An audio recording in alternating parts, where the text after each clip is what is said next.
اعوذ باللہ من الشیطان الرجیم بسم اللہ الرحمن الرحیم السلام علیکم ورحمۃ اللہ وبرکاتہ۔ مولانا صدر جلسہ مولانا حسام الدین ثانی عرف جعفر پاشا صاحب، مولانا شرفی صاحب، برادرم پروفیسر متین قادری صاحب، معزز علماء اکرام، بزرگان ملت، میرے نوجوان ساتھیوں، عزیزان ملت، مسلم پرسنل لاء بورڈ کی جانب سے ملک گیر پیمانے پر دستور بچاؤ تحریک کا آغاز کیا گیا اور اس سلسلے میں پڑوسی ریاست مہاراشٹرا کے 3 اہم مقامات پر اجلاس عام کا انعقاد عمل میں لایا گیا۔ ناندیڑ، پربھنی اور ہنگولی میں، اور پھر ریاست آندھرا پردیش میں کل پرگی میں ایک جلسہ ہوا، اور آج ضلع عادل آباد میں بھینسا ٹاؤن میں اس جلسے کا انعقاد عمل میں لایا جا رہا ہے۔ مسلم پرسنل لاء بورڈ کی جانب سے دستور بچاؤ تحریک کو شروع کرنے کا مقصد جو ابھی معزز علماء اکرام نے آپ کے سامنے کیا، وہ یہ ہے کہ مسلم پرسنل لاء بورڈ حکومت ہند سے اس بات کا مطالبہ کرتا ہے جو مرکز میں یو پی اے کی حکومت ہے، جس کے وزیر اعظم ڈاکٹر منموہن سنگھ ہے، اس سے مسلم پرسنل لاء بورڈ یہ مطالبہ کرتا ہے کہ رائٹ ٹو ایجوکیشن ایکٹ جو بنایا گیا، اس قانون کے تحت ہندوستان کے تمام دینی مدرسوں کو، نہ صرف ہمارے دینی مدرسوں کو بلکہ جو ویدک پاٹھشالہ ہیں، ان کو بھی آر ٹی اے ایکٹ سے مستثنی رکھا جائے۔ دوسرا یہ کہ جو مرکزی حکومت عنقریب میں ڈائریکٹ ٹیکسز کوڈ بل لانے جا رہی ہے، وہ ڈائریکٹ ٹیکسز کوڈ بل یہ کہتا ہے کہ جتنے ہمارے دینی ادارے ہیں جو اب تک انکم ٹیکس سے مستثنی ہیں، ان کو اگر یہ قانون ڈائریکٹ ٹیکسز کوڈ کا قانون بنے گا تو ان تمام نہ صرف دینی اداروں کو بلکہ خانقاہوں کو، درگاہوں کو انکم ٹیکس دینا پڑے گا۔ یہ آج تک ہندوستان کی تاریخ میں نہیں ہوا جو یہ مرکزی حکومت کرنے جا رہی ہے۔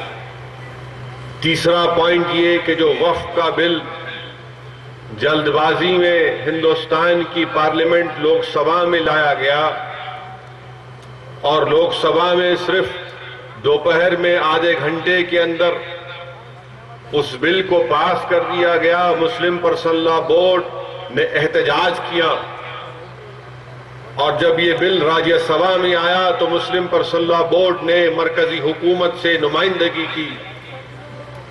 تب مسلم پرسنل لاء بورڈ کی نمائندگی پر اس بل کو سلیکٹ کمیٹی کے حوالے کیا گیا۔ سلیکٹ کمیٹی کے سامنے بورڈ کے ذمہ دار حضرات، جس میں جناب ولی رحمانی صاحب اسسٹنٹ سیکرٹری و صدر کل ہند مجلس تعمیر ملت، مولانا عبدالرحیم قریشی صاحب، یوسف مچھالہ صاحب اور دیگر ذمہ داروں کے ساتھ میں بھی گیا۔ اس سلیکٹ کمیٹی کے چیئرمین سیف الدین سوز صاحب تھے، ان کے سامنے جا کر مسلم پرسنل لاء بورڈ نے اپنی تجاویز کو پیش کیا، اور جو بل لایا گیا تھا لوک سبھا میں، اس کے تعلق سے بتایا کہ کیسا مسلمانوں کے خلاف ہوگا، وقف جائیدادوں کے خلاف ہوگا۔ عزیزان ملت اسلامیہ، رائٹ ٹو ایجوکیشن بل کے سلسلے میں کپل سبل نے کئی مرتبہ مسلمانوں سے وعدہ کیا. دلی میں ایک اجلاس ہوا تھا جمعیت العلماء کا، اس میں کپل سبل کو مدعو کیا گیا تھا. اس اجلاس میں کپل سبل نے سب کے سامنے وعدہ کیا کہ ہم دینی مدرسوں کو اس سے مستثنا رکھیں گے. رائٹ ٹو ایجوکیشن ایکٹ کا اطلاق دینی مدرسوں پر نہیں ہوگا. 2 مرتبہ پرسلہ بورڈ کے ذمہ داروں سے ملاقات کی اور کپل سبل نے مرکزی حکومت کی طرف سے یہ بیان دیا کہ ہم قانون میں ترمیم کریں گے، مگر اب تک کچھ نہیں ہوا. رائٹ ٹو ایجوکیشن ایکٹ کے ہم خلاف نہیں ہے. ہم بھی چاہتے ہیں کہ ہندوستان کا ہر بچہ تعلیم یافتہ بنے، اور حکومت کا کام یہ ہے کہ وہ تعلیم دلائے، مگر جو ہندوستان کی دستور کی دفعہ 30 ہے، جو ایک فنڈامنٹل رائٹ ہے، وہ صاف اور واضح طور پر اس بات کو کہتا ہے کہ حکومت کو کوئی اختیار نہیں ہے کہ مسلمانوں کے تحت چلائے جانے والے تعلیمی ادارے، چاہے وہ دینی ادارے کیوں نہ ہو، اس میں مداخلت کر سکے. تو حکومت جب یہ قانون بنا رہی تھی، اس وقت لوک سبھا میں نے اٹھ کر اس کی مخالفت کی اور بار بار حکومت کی طرف توجہ دہانی کی، یہ غلط کام ہو رہا ہے، مگر قانون کو پاس کر دیا گیا. رائٹ ٹو ایجوکیشن ایکٹ ایسا قانون ہے کہ اگر ہمارے مدرسوں میں بچہ پڑھتا ہے، اگر وہ یہ کہہ دے مدرسے کے ذمہ داروں سے کہ نہیں، مجھے فقہ کی ہدایہ کتاب پڑھنا نہیں ہے، بلکہ مجھے کیمسٹری کی کتاب، کیمسٹری کا سبجیکٹ پڑھنا ہے، اور اگر مدرسے کے ذمہ دار اس کو کیمسٹری نہیں پڑھائیں گے تو مدرسے کے ذمہ داروں پر چالان لگے گا، فائن لگے گا، اس میں سزا ہوگی 6 مہینے کی. اور ابھی مولانا اشرفی نے کہا کہ 1 لاکھ کا جرمانہ، اور اگر جرمانہ نہیں بھرنے کی صورت میں روز 10,000 روپے کا اور ایک جرمانہ. یہ کون سا قانون ہے کہ مدرسے اگر مسلمان اس کا قیام عمل میں لاتا ہے تو کیوں لاتا ہے؟ تو اس میں قرآن اور سنت کی تعلیم دی جائے. یہ ہمارا دستوری حق ہے. دستور ہے میں مذہبی اجازت ہے، فنڈامنٹل رائٹ ہے، تو کیسے حکومت اس میں مداخلت کرے گی؟ مسلم پرسنل بورڈ نے اسی لیے اس کے تعلق سے دستور بچاؤ تحریک کا آغاز کیا. وقف کا بل بنایا گیا. یہ کیسا وقف کا بل بنایا گیا؟ نہ اس میں متولی کے صحیح معنی بیان کی گئے، اور جو وقف جائیدادوں پر قابض ہے ان کو نکالنے کا کوئی واضح اعلان نہیں. پھر وہی غلطی کی گئی، اور صحیح کہا assistant secretary personal board Abdul Rahim Qureshi صاحب نے کہ سلیکٹ کمیٹی کی رپورٹ میں یہ بات کہی گئی کہ چیئرمین صاحب سیف الدین سوز صاحب یہ کہتے ہیں کہ میں نے جموں کشمیر کا دورہ کیا، وہاں کی وقف جائیدادوں کا مطالعہ کیا، دیکھا. وہ یہ نہیں جانتے کہ وقف کا جو ایکٹ ہے وہ جموں کشمیر پر اس کا اطلاق نہیں ہوتا، اس لیے کہ جموں کشمیر ریاست کو ایک خصوصی موقف حاصل. مگر چیئرمین نے رپورٹ میں بات کو لکھ دیا. اور پرسنل بورڈ اس بات کا مطالبہ کرتا ہے مرکزی حکومت سے کہ وہ ان تینوں چیزوں پر فوراً غور کرے، اور اگر غور نہیں کرے گی، مسلم پرسنل بورڈ کی تجاویز کو قبول نہیں کرے گی، تو پھر یہ جو ملک گیر پیمانے پر مہم چل رہی ہے یہ اور شدت اختیار کرے گی اور ہندوستان میں ایک طوفان برپا کرے گی. اور یاد رکھو، حکومت کے ایوانوں میں بیٹھ کر حکمرانی کرنے والوں جو اپنے منسٹر بن کر بیٹھے ہیں، اپنے ایئر کنڈیشن کمروں میں بیٹھے ہیں، یاد رکھو وہ دن دور نہیں کہ تم کو اقتدار سے ہاتھ دھونا پڑے گا. آج ہندوستان کا مسلمان تم سے صاف اور واضح طور پر کہہ رہا ہے کہ ہمارے مدرسوں کو رائٹ ٹو ایجوکیشن ایکٹ سے مستثنا رکھو. وقف کا بل جب دوبارہ لوک سبھا میں لایا جائے گا، پرسنل بورڈ کی نے تو تجاویز دی ہے اس کو اس اپنے آنے والے بل میں انکارپوریٹ کرو. ہم چاہتے ہیں کہ وقف کی جائیدادوں کا تحفظ ہو. اب ڈائریکٹ ٹیکسز کوڈ بل یہ کیسا قانون بنانے جا رہی حکومت یہ؟ کہاں سے انکم ٹیکس ادا کریں گے ہمارے دینی ادارے؟ کہاں ان کے پاس پیسہ؟ اور پھر اوپر سے ایک اور چیز، نئی چیز آ گئی کہ لوک پال کا بل بنایا گیا جو پاس ہوا لوک سبھا میں، راجیہ سبھا میں رک گیا۔ لوک پال کے بل میں ایک اور خطرہ، اس وقت بھی پارلیمنٹ میں کھڑے ہو کر کہا کہ دیکھو یہ قانون مسلمانوں کے خلاف ہے۔ لوک پال کے قانون یہ کہتا ہے کہ جن مدرسوں کے ذمہ داروں کے پاس مرکزی حکومت کی طرف سے فارن کنٹریبیوشن ریگولیشن ایکٹ کے تحت سرٹیفکیٹ ہوگا جس کے تحت وہ بیرونی ملک سے چندہ لا سکتے ہیں قانونی طور پر، اگر 10 لاکھ کا چندہ لائیں گے تو لوک پال کے اندر آ جائیں گے۔ اور لوک پال کا قانون یہ کہتا ہے کہ اگر کوئی جا کر شکایت کر دے گا بغیر انکوائری کے FIR رجسٹر کیس شروع ہونے سے پہلے جس کے خلاف شکایت درج کی گئی اس کا گھر ضبط ہو جائے گا۔ یہ قانون بنا رہے ہیں۔ لوک پال کے تحت وہ لوگ آئیں گے جو چندہ لیتے ہیں، حکومت ایک رقم کی میعاد مقرر کرے گی، ایک رکھے گی کہ اتنی رقم، وہ بھی لوک پال کے اندر۔ کون سا قانون بنائے جا رہے؟ ارے ہمارے ووٹوں کے طفیل میں تو تم حکومت کر رہے ہو۔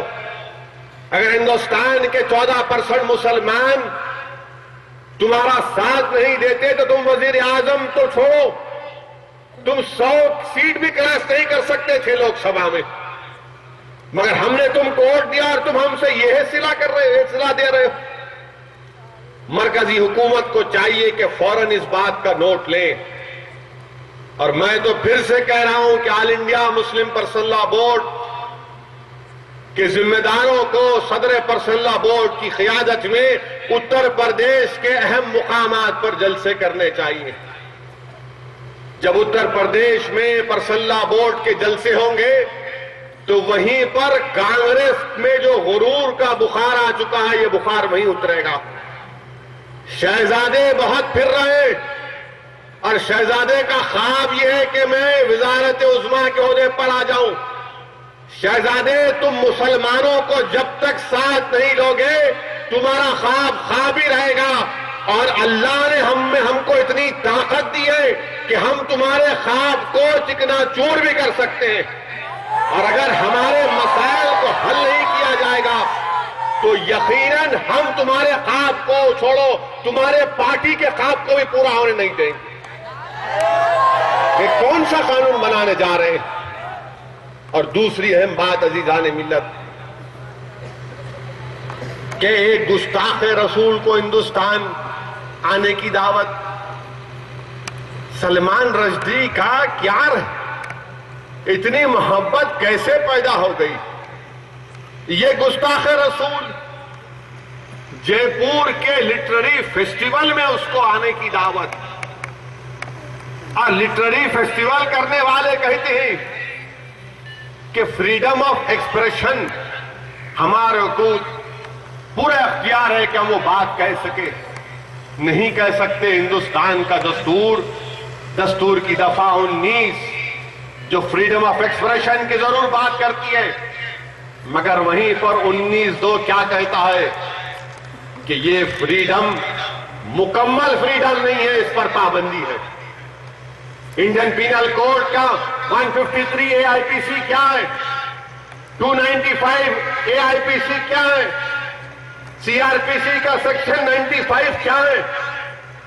مگر نہیں، گستاخ رسول کو بلائیں گے، مسلمانوں کی دل آزادی کریں گے، اور ہم سے پوچھتے ہیں، ہم سے کہتے ہیں کہ 23 سال پرانی کتاب ہے، آپ کیوں اس کے بارے میں بھول نہیں جاتے؟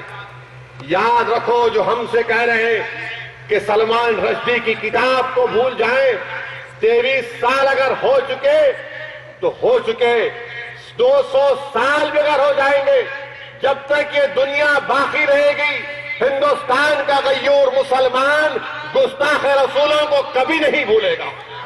ہم مر جائیں گے، دنیا سے چلے جائیں گے، مگر اپنی اولاد کو اللہ اس کے رسول کی تعلیمات کی نصیحت کے ساتھ اس بات کی بھی نصیحت کریں گے کہ گستاخ رسول کو ہمیشہ یاد رکھو، ان کو معاف مت کرو۔ ہم سے کہتے ہیں کہ بھول جاؤ، اور آپ کی حکومت پنڈت نہرو کے اوپر ایک پکچر بن رہا ہے، اور اس پکچر میں ایک سین ہے کہ کیسے Pandit Nehru Lord Mountbatten کی بیوی سے عشق لڑ رہے تھے۔ یہ ہمارے پاس نہیں ہوتا۔ اس میں کوئی ایسا رنگین سین تھا تو حکومت نے کہہ دیا کہ نہیں، ہندوستان میں اگر پکچرائزیشن کرنا ہے، پکچر کی شوٹنگ کرنا ہے تو سین نکالو، اور رشدی کو آپ بلائیں گے، سین نکالو اور پھر رشدی کو بلائیں گے۔ عجیب ہے۔ ہم سے کہتے ہیں کہ بھول جاؤ، 23 سال پرانی کتاب ہے۔ عزیزان ملت اسلامیہ، یہ لوگ مغربی تہذیب کو ہندوستان پر عائد کرنا چاہتے ہیں۔ مغربی تہذیب ختم ہو چکی، مغرب کے ممالک آج قرضوں میں ڈوب رہے ہیں، مغربی ممالکوں کی ان کی معیشت ختم ہو چکی، قرضوں میں ڈوب چکے ہیں۔ جن کو بڑا زام تھا اپنی دولت پر، آج بھکاری بنے پھر رہے ہیں۔ اور کیوں ہوا؟ سب سے پہلی وجہ یہ ہوئی کہ ان کے پاس سے مرض ختم ہو گیا، اقدار کا خاتمہ ہو گیا، ان کے پاس سے مذہبیت ختم ہو چکی۔ یہ لوگ کسی چیز کو نہیں مانتے۔ آج وہی تہذیب کو ہندوستان میں لانا چاہتے ہیں، وہ تہذیب جس میں لوگ مرد سے شادی کر سکتا ہے، وہ تہذیب کو لانا چاہتے ہیں۔ وہ تہذیب جس میں عورت سے شادی کر سکتی ہے، وہ تہذیب کو ہندوستان میں لانا چاہتے ہیں۔ وہ تہذیب جس میں یہ کہا جاتا ہے کہ ڈرگز لے سکتے ہیں، وہ قانوناً جائز ہے، وہ تہذیب کو ہندوستان میں لانا چاہتے ہیں۔ وہ تہذیب کو ہندوستان میں لانا چاہتے ہیں کہ ڈنمارک جو رسول اللہ صلی اللہ علیہ وسلم کی شان میں گستاخی کی، اس ملک میں عورتوں کو جس طرح کپڑے سجا کر رکھا جاتا ہے، اس طرح رنگی عورتیں کھڑی ہوتی ہیں کہ دیکھو نظارہ دیکھو، وہ تہذیب کو ہندوستان میں لانا چاہتے ہیں۔ یاد رکھو، ہندوستان کو گمراہی کرنے والوں، ملک تباہ ہو جائے گا، یہ تہذیبیں یہاں پر آئیں گی۔ ہندوستان ایسا ملک ہے جہاں پر 90% لوگ مذہب کو ماننے والے ہیں۔ آپ رشدی کو لانے کی بات، مسلمان کیوں اختلاف کرتے ہیں؟ مسلمان یقیناً کہتا ہے کہ تم تنقید کرو ہم پر، تنقید کرنے کا تم کو اختیار ہے۔ تم 2010 لاکھ کتنے کتابیں لکھی ہیں اسلام کے خلاف؟ تنقید میں اور گستاخی میں زمین آسمان کا فرق ہے۔ ہم تنقید کو مان سکتے ہیں، اس کا جواب بھی دیں گے، مگر گستاخی کیسے کرو گے؟ اور یاد رکھو، اللہ سبحانہ و تعالیٰ کہتا ہے کہ تم مجھ سے بغاوت کر سکتے ہو، میرے خلاف بول سکتے ہو، مگر میرے نبی کی شان میں گستاخی نہیں کر سکتے۔ یہ دین اسلام کا بنیادی پیغام ہے۔ تم اس دنیا میں شرک کر رہے ہو، مگر نبی کی شان میں گستاخی کو برداشت نہیں کر سکتے۔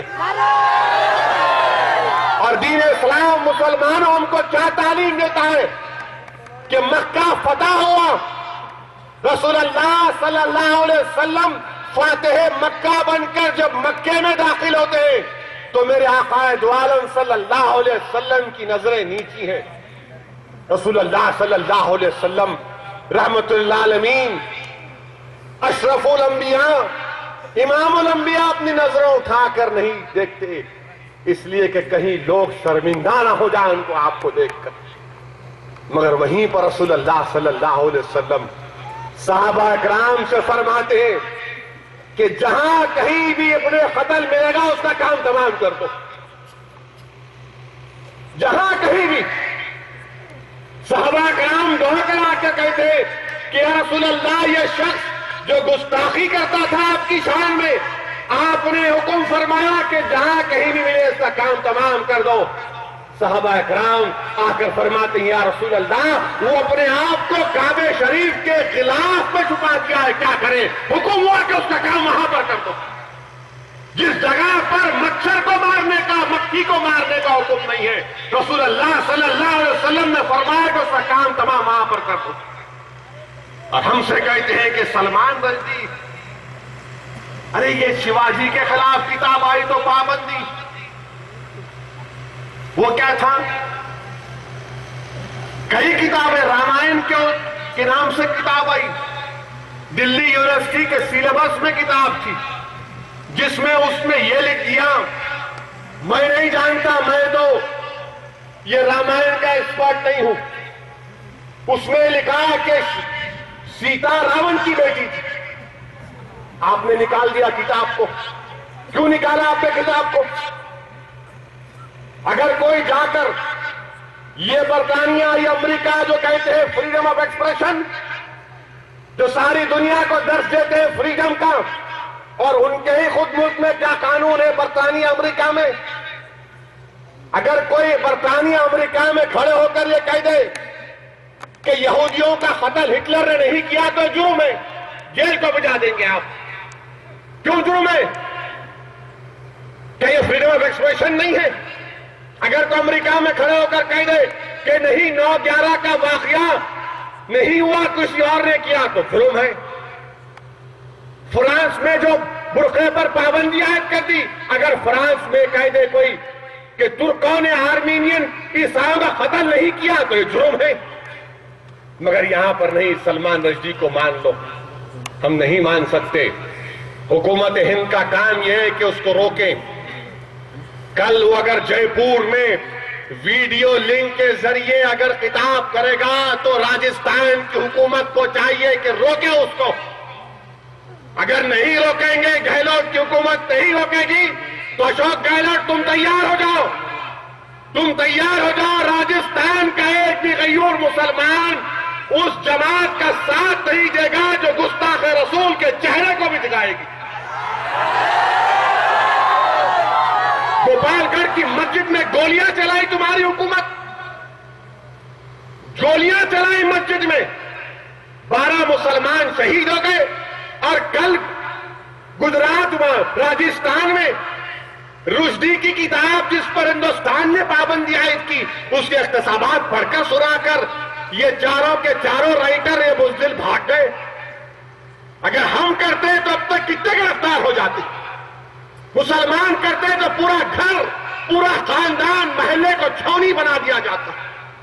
افسوس ہوتا ہے تمہارے قانون پر کہ انڈین پینل کوڈ پر صرف مسلمانوں کا اطلاق لکھا ہے۔ یہ ہم کو برداشت نہیں ہے، اس کو ختم کرنا پڑے گا۔ عزیزان ملت اسلامیہ میں غیور قوم ہے، ہم غریب ہیں، پریشان حال ہیں، مصائب اور مشکلات میں مبتلا ہیں، مگر ہم ہرگز ان تمام مصائب اور مشکلات کے باوجود ہندوستان کی اس سرزمین پر گستاخ رسول کو برداشت نہیں کریں گے۔ اور عزیزان ملت اسلامیہ، تیسرا اہم مسئلہ، ہماری پڑوسی ریاست مہاراشٹرا میں اور دیگر ریاستوں میں مسلمانوں کو گرفتار کرنا۔ وہاں اب حیدرآباد ٹارگٹ تھا، تو باری آئی ہے بہار کی۔ بہار سے بچوں کو اٹھا کر لا رہے، یہ دہشت گرد ہے۔ افسوس ہوتا ہے مجھے، بہار کے مدھوبنی ڈسٹرکٹ سے وہاں سے بچوں کو گرفتار کر کے لائے۔ کیسے، ان کا گھر کیا ہے؟ ان کا باپ کہہ رہا ہے، تصویر انڈین ایکسپریس اخبار میں چھپی شاید، کہہ رہا ہے کہ اس جھوپڑی میں ہم رہتے ہیں۔ کہ جھوپڑی میں رہنے والا دہشت گردی کر سکتا ہے؟ اندازہ لگائیے، کس کس کو پکڑ کر لائیں گے، کہاں کہاں سے لائیں گے۔ جھوپڑیوں میں رہتے ہیں، کھانے کو کھانا نہیں ہے، جسم پر کپڑا نہیں ہے، مگر دہشت گردی کا الزام۔ ہماری غریبی کا مذاق اڑایا جا رہا ہے، ظلم کیا جا رہا ہے ہم پر۔ جتنے قانون بنائے گئے اس کا صرف استعمال ہم پر ہوا۔ آج آپ دیکھتے ہیں کہ اب معلوم ہوا کہ مہاراشٹرا میں، بمبئی میں جو باپ بلاسٹ ہوا اس میں بھی پکڑے گئے۔ اخبارات، ٹی وی چینل، انٹرنیٹ پر کہہ رہے ہیں کہ مختلف باتیں کہہ رہے ہیں۔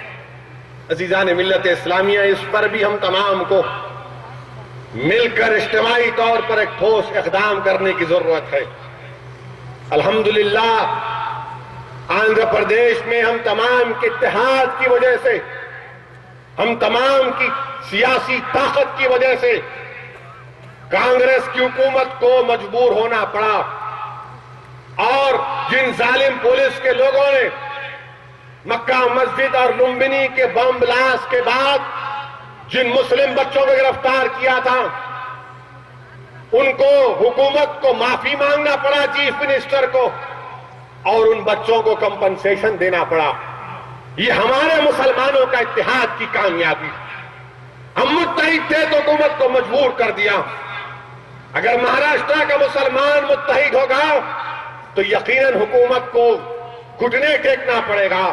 اگر بہار کا مسلمان متحد ہوگا تو یہ جو ظلم آج ریاست بہار میں ہو رہا ہے وہ ختم ہوگا۔ عزیزان ملت اسلامیہ، ہم بار بار کہہ رہے ہیں کہ ہم دہشت گرد نہیں ہو سکتے، دہشت گردی کی تعلیم اسلام نہیں دیتا۔ آج ہمارے مدرسوں کو پر الزام لگایا جاتا ہے کہ ہمارے مدرسے دہشت گردی کے اڈے ہیں۔ ارے بھول گئے الزام لگانے والوں، یہی مدرسے کے ذمہ دار علماء کرام تھے جنہوں نے سن 57 کی جنگ آزادی کو شروع کیا۔ کیا 57 کی جنگ آزادی مہاتما گاندھی پنڈت نہرو نے شروع کیا؟ کیا سن 57 کی جنگ آزادی راج گوپالاچاریہ تلک نے شروع کی؟ کیا سن 57 کی جنگ آزادی کس نے شروع کی؟ سن 57 کی جنگ آزادی یہی علماء کرام کے خون کے لہو سے شروع کی گئی۔ یہی مدرسوں کے ذمہ داروں نے جہاد کا فتویٰ دیا، کالا پانی کی سزا علامہ فضل خیر آبادی کو کاٹنا پڑا۔ جن علماء کرام نے اس میں حصہ لیا، مورخ لکھتا ہے کہ موجودہ دلی سے لے کر موجودہ اسلام آباد کی جو روڈ تک، روڈ کے دونوں جانب جو جھاڑ اور پیڑ تھے، علماء کرام کی لاشیں لٹک رہی تھی۔ ہم نے اپنے خون سے اس ملک کی آزادی کی جدوجہد شروع کی۔ یہ مہاتما گاندھی، پنڈت نہرو، یہ سب بعد میں آئے۔ اور صحیح کہا کہنے والے نے کہ موہن داس کرم چند گاندھی کو مہاتما کا خطاب بھی دیا تو مسلمانوں نے دیا۔ ریشمی رومال کی تحریک شروع کی تو ہم نے شروع کی۔ کیا سب بھول جائیں گے؟ اور ہم دہشت گرد ہو گئے، ہم دہشت گرد ہو گئے، ہمارے مدرسے دہشت گردی کی تعلیم دینے والے۔ کل جب خون کی ضرورت تھی تو ہم نے اپنے سینوں کو پیش کیا تھا، ہم نے اپنی اولادوں کو قربان کر دیا اس ملک کے لیے، اور کرتے رہیں گے۔ یہ وطن عزیز ہے، ہم کو اس ملک کے چپے چپے سے محبت ہے، یہ ملک ہم کو عزیز ہے، مگر یاد رکھو یہ ملک ہمارا خدا نہیں ہے، یہ ملک ہمارا خدا نہیں ہے، ہمارا خدا اللہ ہے۔ ہم اللہ کی عبادت کرنے والے ہیں۔ اور یاد رکھو مسلمانوں، یہ دین اسلام تم کو آج جو ملا ہے، جو ہم کو ملا ہے، یہ دین اسلام مسلمانوں ہم کو اکبر کے شیش محل سے نہیں ملا، ہم کو یہ دین اسلام شاہجہاں کے تاج محل سے نہیں ملا، ہم کو یہ دین اسلام ملا ہے تو بدر و حنین اور احد سے ملا ہے۔ تب ریگستانوں پر صحابہ کرام نے عظیم قربانیاں دی، تب جا کر دین اسلام ہم کو ملا۔ اس دین کی بنیادوں میں آل رسول کا خون ہے۔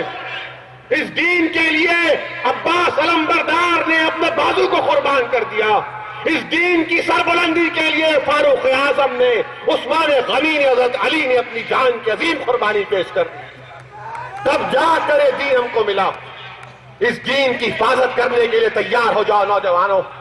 اور نوجوانوں، مجھے افسوس ہوتا ہے ویسے کہ یہ غیور مسلمانوں کی سرزمین، جہاں کی مثال دی جاتی ہے تمہارے اتحاد کی، تمہارے بہادری کی مثالیں دی جاتی ہے پورے ہندوستان میں، آج وہ سرزمین پر، آج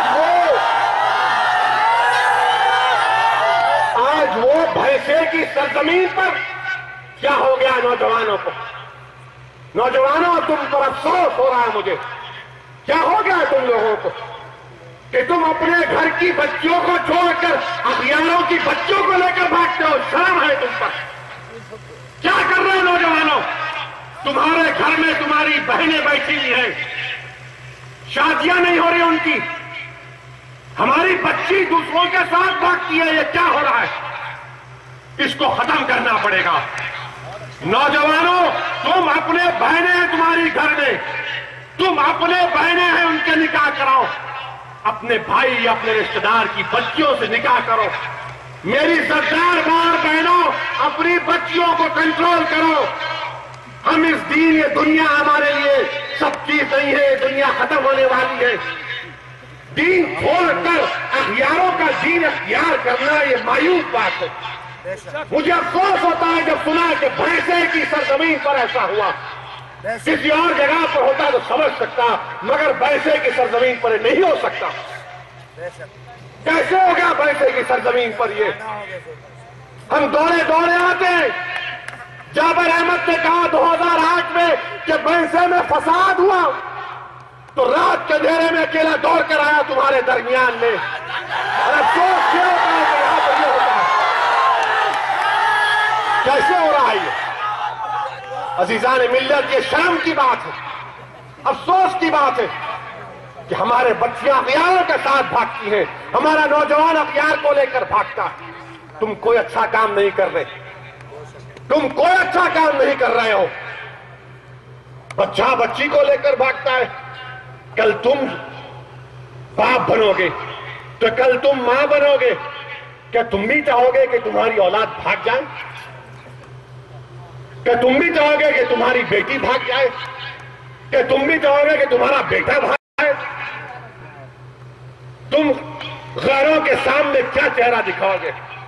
ہم اپنے ہاتھوں سے اپنی ناک کو کاٹ رہے ہیں، اپنی عزت کی نیلامی کر رہے ہیں. اور یہ کیوں ہو رہا ہے تم کو بتاؤں میں کہ تم دین کو چھوڑ رہے ہو. تم دین پر آ جاؤ. ٹی وی اگر ختم نہیں کر سکتے تو کم سے کم کر دو دیکھنا اس کا. ٹی وی اگر دیکھنا ضروری ہے تو نیوز دیکھو. تم کو صحابہ کرام کے نام یاد نہیں، عشرے مبشرہ کے نام یاد نہیں، مگر تم کو فلم سٹاروں کے نام یاد. آج کیسا یہ بھینسے کی سرزمین پر ہو رہا ہے. ارے ہم تو زام کرتے تمہارے اتحاد پر اور کرتے رہیں گے، مگر عزیزان ملت اسلامیہ صرف نعرے مار کر اپنے جذبات کو مت بہا دو. عمل کرنے کا وقت ہے. یاد رکھو، یہ دنیا دار الجزا نہیں ہے، دنیا دار العمل ہے. ہم عمل کرنے کے لیے آئے ہیں. جزا اللہ حشر کے میدان میں دے گا، اور اسد الدین اویسی کا ایمان یہ ہے کہ سرکار کے صدقے میں دے گا. مگر یہاں کیا؟ ہمارا بچہ بھاگ رہا ہے. میرے کو فون کر کے بولے صاحب ہمارا بچہ اس کو لے کے بھاگ گیا. میں بولا کون سا بڑا کام کرے میاں، کون سا بڑا تیر مارے؟ نہیں ذرا کیا کرنا؟ ملا کچھ بھی نہیں کرنا. بچی کو اگر وہ ہندو بچی بھی ہے تو اس کے ماں کے گھر کو بھیجاؤ.